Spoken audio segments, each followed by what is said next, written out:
السلام علیکم دوستوں، ٹھیک ٹھاک خیریت نئے ولاگ کے ساتھ آپ کی خدمت میں حاضر ہوں۔ پاکستان کے سیاسی اور معاشی صورتحال پہ بات کریں گے۔ پاکستان مارد وجود میں آیا 1947 14 اگست کو۔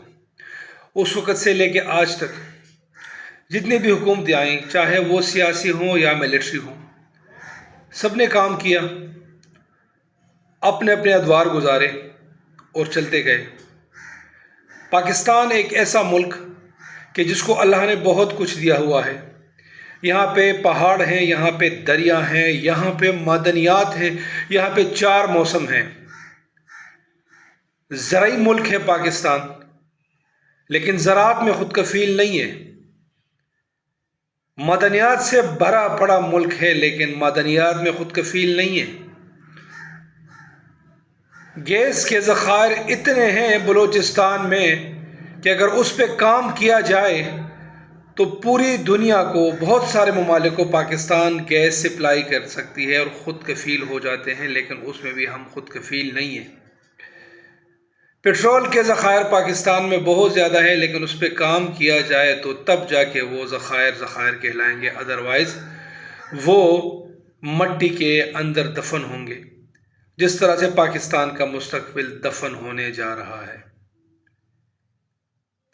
ناظرین، کسی ملک کو چلانے کے لیے اس کا ایک آئین ہوتا ہے۔ اس آئین کے مطابق وہ ملک چلتا ہے، اس کا نظم و نسق چلتا ہے، اس کے ادارے چلتے ہیں۔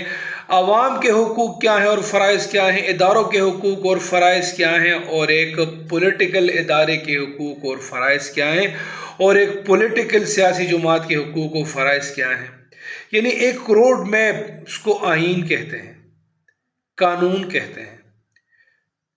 قانون کون بناتا ہے؟ پارلیمنٹ جب قانون بناتا ہے تو اس میں اسٹیٹ کی فلاح سب سے پہلے ہوتی ہے۔ اسٹیٹ کون ہے؟ اسٹیٹ ہے ریاست۔ ریاست کو کہتے ہیں، ریاست وہ اکائی ہے کہ جس کی سرحدیں متعین ہو اور جہاں پہ پاپولیشن ہو، عوام ہو، اس کو اسٹیٹ کہتے ہیں۔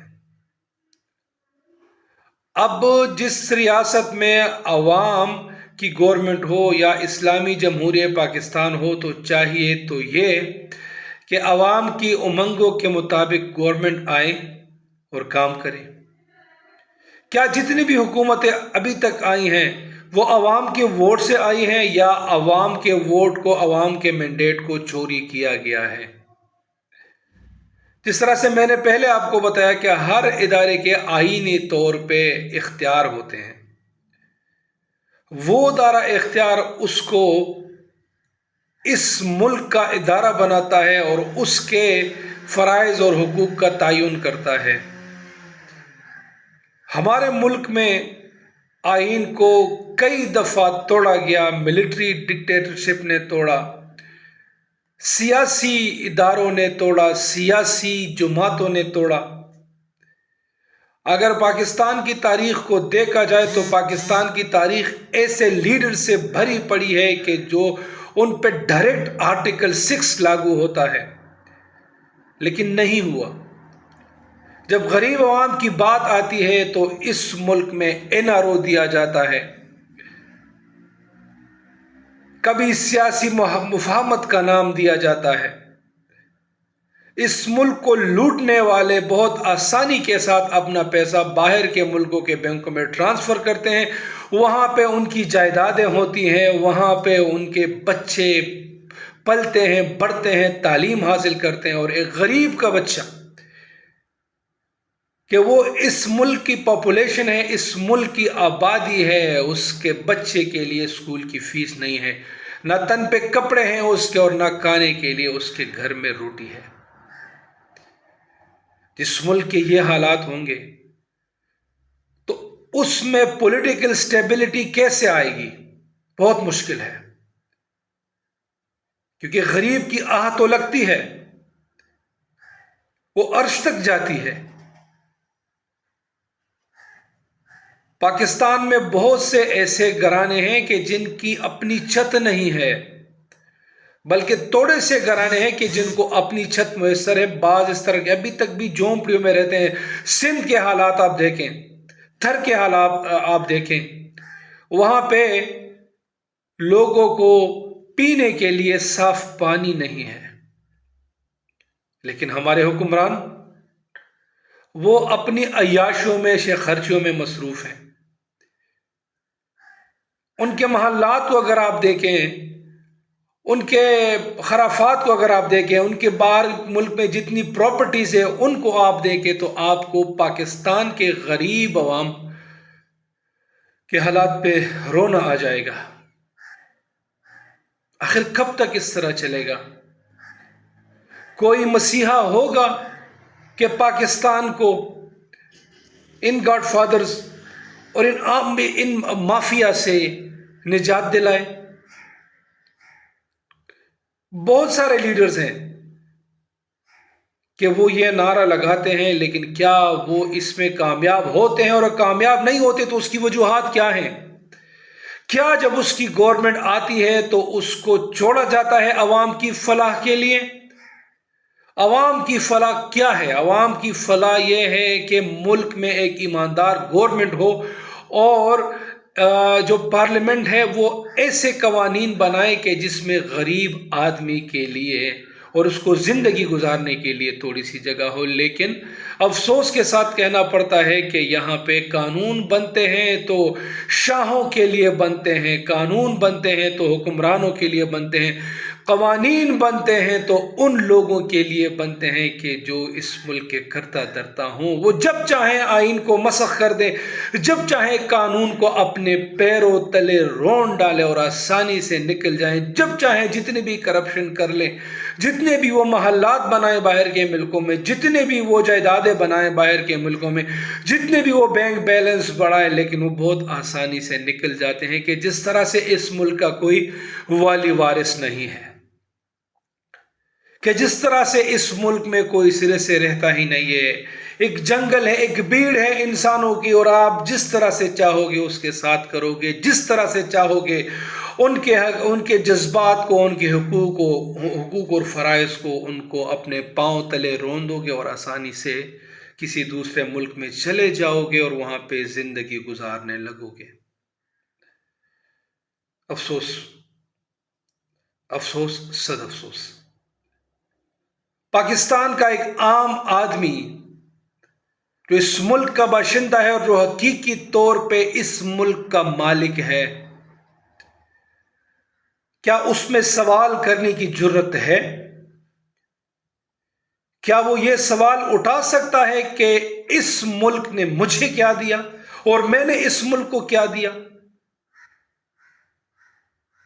وہ یہ سوال نہیں کر سکتا۔ جب یہ سوال کرے گا تو اس کی زبان بند ہو جاتی ہے، اس کی زبان بند کر دی جاتی ہے، اس کو نشان عبرت بنایا جاتا ہے۔ کب تک ایسا چلے گا؟ بکتا یہاں سب کچھ ہے، چلتا یہاں سب کچھ ہے، کرتے یہاں سب کچھ ہے، لیکن بعض سر عام کرتے ہیں اور بعض پس پردہ کرتے ہیں۔